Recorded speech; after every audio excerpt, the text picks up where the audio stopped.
Hi, everyone. Thanks for stopping by to check out what's going on with Bryce and Juliana. So, we're going back to Bryce's side of the story. Juliana had just had a conversation with her neighbor about maybe getting a rooster and start keeping her business going. And she's decided, no, that's not for me. And she's kind of proud of herself for kind of taking things into her own hands and making some decisions about her life. No roosters, no Bryce. So basically, no guys whatsoever. Good plan. Anyway, flipped is the next chapter, and it's Bryce's perspective. After the dinner, Julie was nice to me at school, which I hated. Mad was better than nice. Gaga was better than nice. It was like I was a stranger to her, and man, it bugged me. Bugged me big time. Well, that's weird. Isn't that what he wanted all along? Then the auction happened, and I found myself with even bigger problems. The auction is this bogus way the Booster Club raises money for the school. They insist it's an honor to be chosen, but bull stinking loney to that. Bottom line is 20 guys get shanghaied. They have to come up with fancy picnic lunches and then be humiliated in front of the whole school while girls get to have bid to have lunch with them.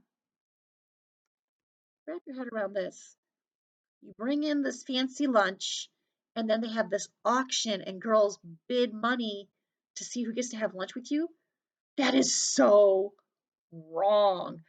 And in today's world, if roles were reversed and guys were bidding on girls, oh, could you imagine? This is so ridiculous. Anyway, guess who made this year's top 20?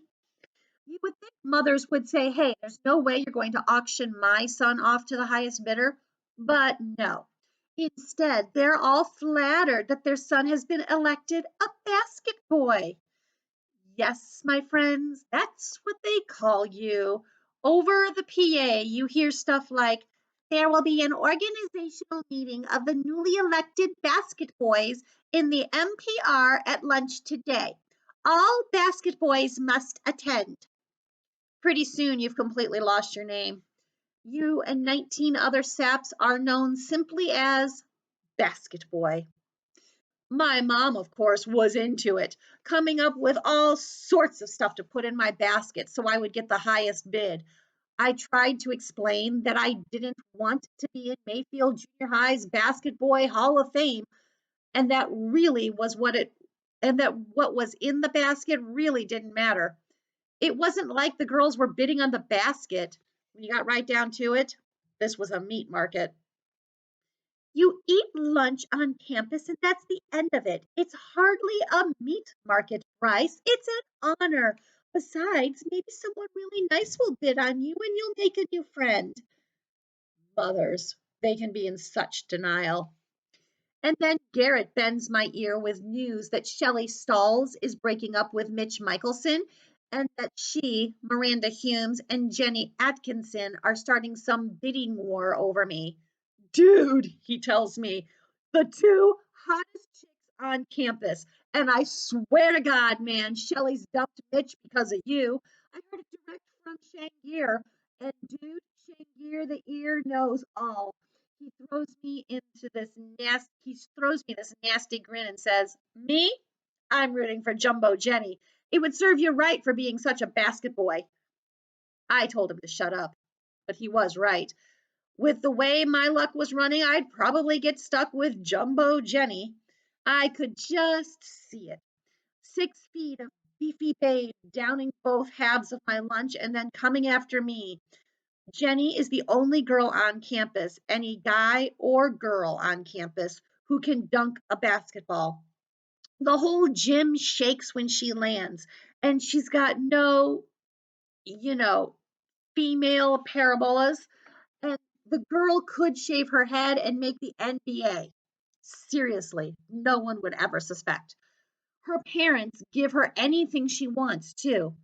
Rumor has it they converted their garage into a full-on basketball court just for her, which meant that in the game of the basket boys, I was as good as slam dunked. Unless unless Shelley or Miranda was the high bidder, but how could I make sure that happened? My brain went into overdrive, constructing a plan, and in the end, I decided that there was only one sensible course of action: kiss up to both of them. Halfway through my first day of doing this, I felt like a skunk. Not that I was being gross about it or anything, I just, was friendly. And even though Shelley and Miranda didn't seem to smell a thing, Garrett did. Dude, he says to me on Thursday, I can see your game, man. What are you talking about?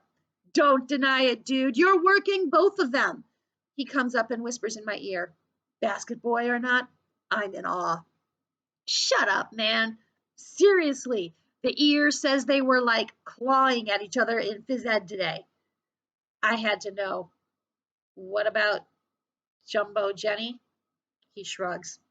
Haven't heard, but we'll find out tomorrow, won't we, dude? Tomorrow we'll find out how the basket boy auction goes. What a horrible thing to do to a kid, but it's so much fun to read about. All right, I'll see you next time. Bye.